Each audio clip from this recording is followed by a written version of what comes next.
Good evening. To call to order the City Council regular meeting for West Valley City. Note that Mayor Bigelow is excused. All other members of the council are present.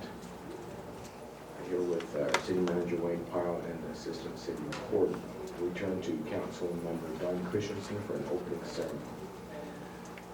And one of the things that I thought about today as I listened to the radio first thing this morning, today is National Register to Vote Day.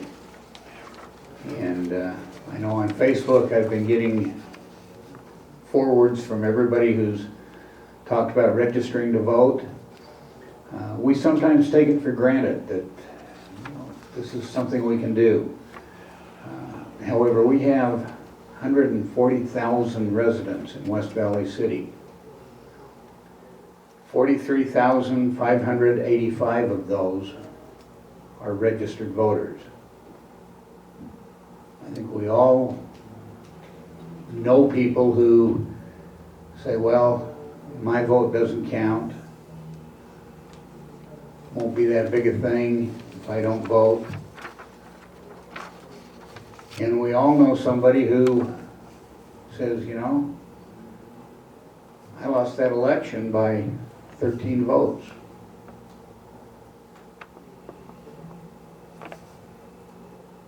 We need to register, and then we need to exercise that opportunity that we have to vote. We had the largest turnout at our primary election that we've had in years, and it was 17%. If you look at that, 17%, 9% of the voters in West Valley City would be a majority of that. We're all elected by majority.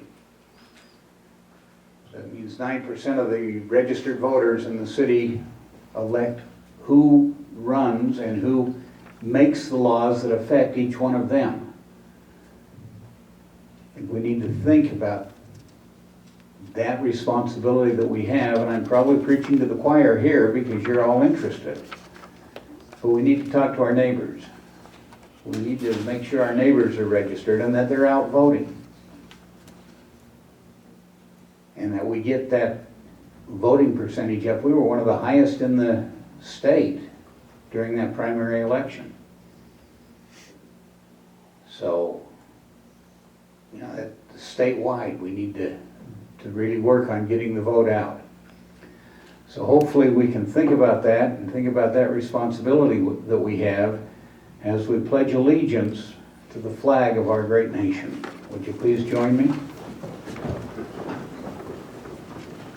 I pledge allegiance to the flag of the United States of America and to the republic for which it stands, one nation under God, indivisible, with liberty and justice for all. Thank you. Thank you, Councilman. The next item on our agenda is the review and approval of the minutes of September 17th, 2019 to the council. Move for approval of the minutes of September 17th, 2019. Second. Got a motion and a second. Any discussion? If not, all in favor of approving the minutes, please say aye. Aye. Any opposed? Minutes are approved unanimously. Next, we go to our comment period. We set aside time each meeting for members of the public to come comment and tell us what's on their mind. Now, I would make note that we also have two public hearings today. A public hearing regarding the final plat approval for part of Newton Farm Subdivision. So if that is what you want to comment on, this would not be the time to comment on that. You comment on that when that item is called, and we'll give you time to speak your piece at that point. Also, the other public hearing is regarding the zone text change for the sign code for the with respect to the Best Western near I-215. If that is what you're here to comment about, There will be a time later in the meeting reserved to receive your comments on that item. If you're here to comment on anything else, this would be the time to do so. You're free to take up to 5 minutes to make your comments. This is not a question and answer or discussion or debate. We won't be taking any action on what you bring to us tonight. We don't take action on items that have not been on our agenda and properly noticed to the public so that everybody may hear and participate as per our rules and state law. So we have a list of those who have signed up. We'll start with those. We have Joshua Irvine. I'll reserve my time. Okay, Mike Markham.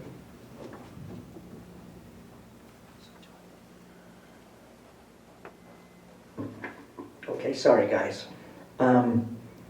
If you want, we were talking about renewable energy or zero power use houses in there. Saturday mornings at 8 o'clock is this old house. And they've been doing a special and rebuilding an old bungalow, doubling the price and making it, what do you call it, zero energy use. And when you watch everything that goes into that, it's incredible. The additional cost factors that go into it, the additional felt roofing, the wool roofing, the insulation in the walls, the 2 to 6 walls, the felt outside, the hardboard siding. You can't have any kind of an exhaust fan in your house that blows air outside, because that air has to be replaced somehow. So you have to build in air exchangers, which they show how all of that stuff works. So if you really want to get up to date on what goes into building one of these energy houses, you ought to try to go on and take your time and watch that and see what goes into it. There was nothing said about how many of those houses we have in the valley. Does anybody know that? The feasibility of it. The ones that I've seen, or the one that they're building, is probably over 3,000 square feet. It's not a small house. It's not a big house, but it's not a small one. But what goes into this, you have to insulate everything, the concrete foundation. You got to have the special lighting. You got to have, we could probably get Tom and Richard to come in and talk to you about everything that goes into one of those houses. But I hate to see this, but I don't see somebody coming into West Valley and building one of these houses it's going to at least double the price of the house to get it in. It might be something that somebody might do up in Park City. I don't see somebody coming in here and do it, and it takes a special kind of builder. It just can't be a guy that builds track houses come in and all of a sudden build one of these houses, because there's a lot of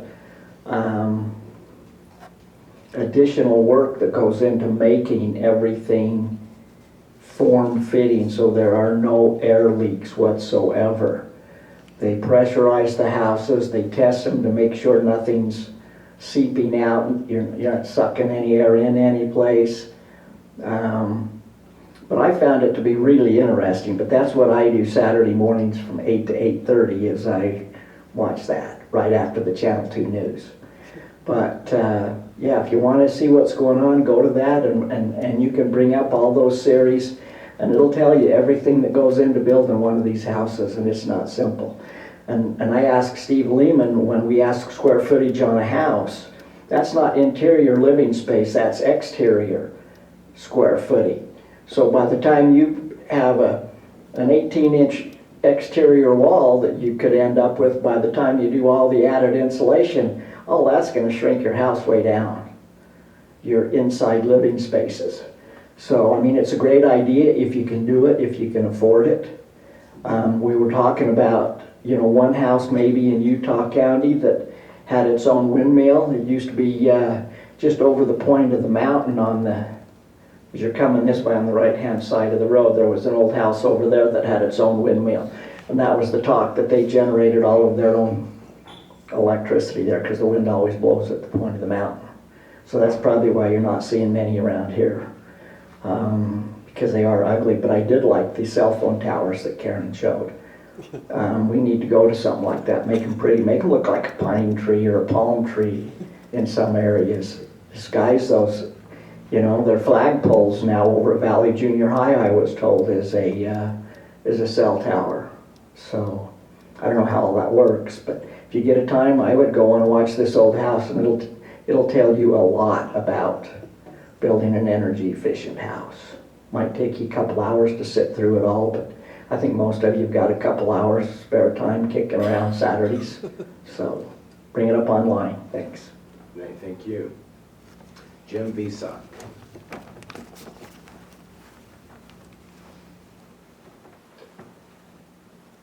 Great minds think alike. I was also going to talk about the energy housing. When I was looking at buying a house, there's actually builders here in Utah that are building energy efficient homes. And they build it where you can get everything in it. They build it that way, but then they also say, well, if you don't want to do it right now, it's all ready for it. You can put that in later. When it comes to solar or the electric water heaters. And at the time of building, now once again, you're looking at $500,000 homes, the base prices, it was about 15% more to the cost at the time of building. Redoing a house is a lot more, but at the time of building, it was right around 15%. The other thing I'd like to bring up is the local scaping. We need to allow this and encourage it. Right now, code enforcement is going out there. If it's not 60-40 or minimum 50-50, I reviewed enough of the hearing tapes and been in enough of them where they're nailing people for not having this. This is something we need to encourage. We live in a desert. Like I said, the state's going to start regulating our reducers of water usage. We need to, as a city, change the ordinance or even go to maybe a permitting process where the homeowner brings in and says, this is what I want to do to my yard. I want to put in rock, bark, natural plants, natural materials. I'm not going to be parking on it. I don't want to see a whole concrete front yard. I think that's what the intent of the ordinance of the 60-40 was, but it's being used the other way. Somebody wants to reduce their yard down to a 5x10 and put plants and rock, and it looks nice. Why don't we encourage something like that instead of discouraging it? That's all I have. Thank you. Next, BJ Dandapani. I reserve my time. Okay. That's everybody that signed up. Is there anybody else here that would like to make public comment at this time? Seeing none, we'll move on to time reserved for city manager comments. Mr. Pyle? I don't have any, thank you, sir. The city council comments. Okay, going on to our business, which are items that we discussed at length in last week's study meeting. We have a couple of public hearings, as mentioned before. The first one is with respect to application S5-2019, filed by Ken Milne, which is final plat approval for Newton Farms Subdivision Phase 3, and that goes along with Ordinance 19-39, which the council will consider tonight. So with that, we'll open the public hearing. Anybody that's here to speak with regard to this application or ordinance, now would be the time to do so. Just come forward, state your name and address, and we'll hear what you have to say. Okay. Very good. We'll close the public hearing. Bring the matter to the council, Ordinance 19-39. I move for approval of ordinance 19-39. Second? We have a motion and a second. Any discussion? Turn to our assistant city recorder for the roll call vote. Councilman Batisi Manu. Aye. Councilwoman Lane. Yes. Councilman Hume. Aye. Councilman Christensen. Yes. Councilman Norfelt. Yes. Mayor Pro Tem Bueller. Aye. Motion passes unanimously. Thank you. Next item is public hearing regarding application ZT-12-2019 filed by Vijay Dandapani requesting a zone text change to section 11-6-101 of the sign code and the accompanying ordinance 19-40. We'll now open the public hearing. If you've come to address this matter, please come forward, give us your name and your address, and we'll hear what you have to say. Thank you. My name is Joshua Irvine. I'm legal counsel for the applicant and for the company on that property. I'm located in Huntsville. I think that you've all had an opportunity to see our notice of appeal. Essentially, we're asking that the same square footage of sign be exempted from the current text of the code. We understand the reason for these kind of ordinances, and we support the city's efforts to clean up the vistas that everybody wants to be able to enjoy. Nobody wants to be driving down the strip in Las Vegas in West Valley with sign after sign after sign getting bigger and brighter. And we're asking for the opposite. We're asking for the status quo in this case. This isn't a preference of ours. We don't enjoy spending tens of thousands of dollars to replace signs. But when we change the business franchise, we're required to comply with their trademark rules, which means that the shape of the case has to change. The shape is a trademarked image. It's not just simply changing the name on the outside or the face of the sign. We have to change the case or potentially have to change our franchise. We enjoy the franchise. We feel like having the Best Western has been a stimulus to the local employees that we've been able to hire. In fact, we've had probably an extra 10 to 15 employees hired since changing from La Quinta to Best Western. And we hope to continue growing that and eventually build on the vacant lot that's included in our adjacent land. But we can't do that without your permission. Alternatively, I know that the Planning Commission recommended maybe putting a monument sign, but if anything, it's a safety hazard. Any type of trucker, which is a lot of our patrons who stay there, if they were trying to turn off and see a monument sign, they could just as soon have an accident at the exit, and that's not going to be helpful to anybody. And if we can't get the exception, we might just simply have to just turn off the light of the sign in order to maintain our franchise compliance, in which case there's an ugly dark sign sitting, on an exit. And I don't know that that is the intent of the code either. I don't know if there happen to be any questions or just leave it at that. Okay, thank you. Anyone else to speak on this issue?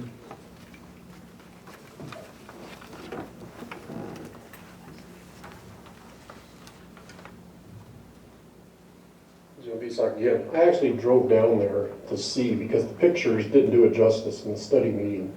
And coming down, their sign is right there by the freeway. Changing it, I don't see what it's going to hurt. You'd be able to tell it's a Best Western. You can't really see the sign from the freeway. You can, but not from the street level, and you can't tell what it is. I don't see why. It isn't like you said, it's not like Vegas, it's out there by itself. I don't see why we can't allow them to put up their trademark sign. I had to look for the sign and I saw the pictures, and it looks really tacky the way it is right now. So it would look much better with their trademark sign there. Thank you. Anybody else here to speak to this issue? Then we'll close the public hearing, bring it back to the council. Now, considering that this is an appeal, if there's a motion to approve, it would be to approve it would grant the appeal and approve the zone text change ordinance. Is that right? Or the ordinance text See change? your appeal, so if you grant the appeal, then you would be allowing the non-conforming change. Right. But this is a change to the ordinance that would affect not just this person, but it changes the ordinance for all, right? And so if we deny the appeal, everything stays the same. Okay. Yes. To the council for discussion or a motion. I would like to know if there is a penalty levied for not being in compliance with the trademark? Yes, the franchise has, at this point, threatened either to terminate our franchise or to assess liquidated damages, which could accrue into the 6 figures of liabilities contractually.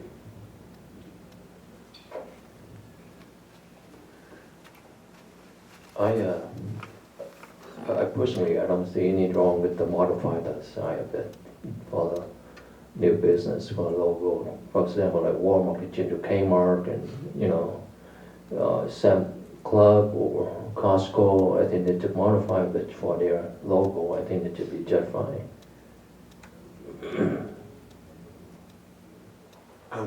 Go ahead. I think that we're doing more than just saying it's okay for them to put their new sign here. We're opening a door we've closed for many years, that we're trying to improve the horizon in our city, and this is one of our tools that does that. And I don't think that we should make this exception, which would then make the exception open to anyone.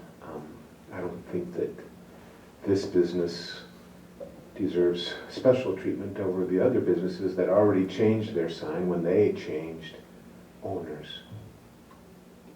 I think it's important that we protect those views. I also think it's notable, and maybe you guys read this as well, that this sign is proposed to be removed with future development anyway, and that there is some room within the existing ordinance to add more lights, for example, and things like that. So I'm also leaning towards not approving the change, as Councilman Norfeld has mentioned, doesn't affect just one business, which is a valued business in West Valley, but it affects the entire city.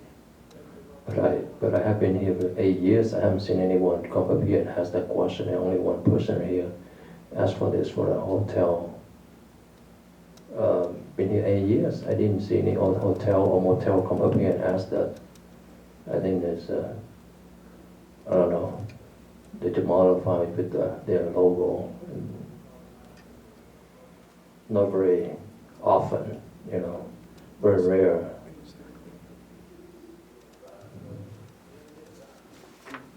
Do you have any idea when the future development will take place? Is it on the horizon, or is it two continents beyond us, or what? The plans would be in the next 2 to 5 years, and the timeline would depend a lot on the profitability of the business. We've seen growth when we changed the franchise, which is why we changed the franchise. And we're not asking to make the sign bigger or brighter. We're just simply saying keep the same square footage sign and let us swap the logo so we can continue to build this business and support the community. I have one question for you. Sure.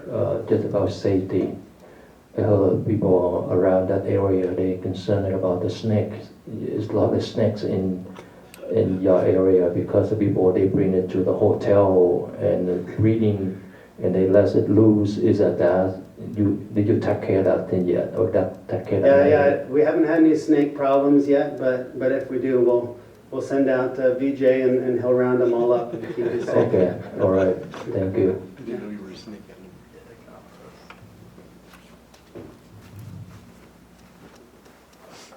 I make a motion to deny ordinance 19-40. Is that proper? Is that a proper motion? Getting nods from legal, and it is. So we have a motion. Second. Any discussion to the motion? Ms. Peasley, would you ask for a roll call vote? Councilman Fitzie Umanu. Aye. Councilwoman Lang. No. Councilman Hume. No. Councilman Christensen. No. Councilman Norfeld. Yes. Mayor Pro Tem Bueller. Aye. Does not pass. Motion for denial fails by majority. And we can entertain another motion. I would like to make a motion that we continue this until we have more here, and then You can tell all seven of us are here continue that to a date certain, or to next week. we have a motion to continue this until next week and reconsider. Do we have a second? Second. All in favor, Laura, let's take a roll call vote on this motion. Councilman Fitzie Umanu. Aye. Councilwoman Lang.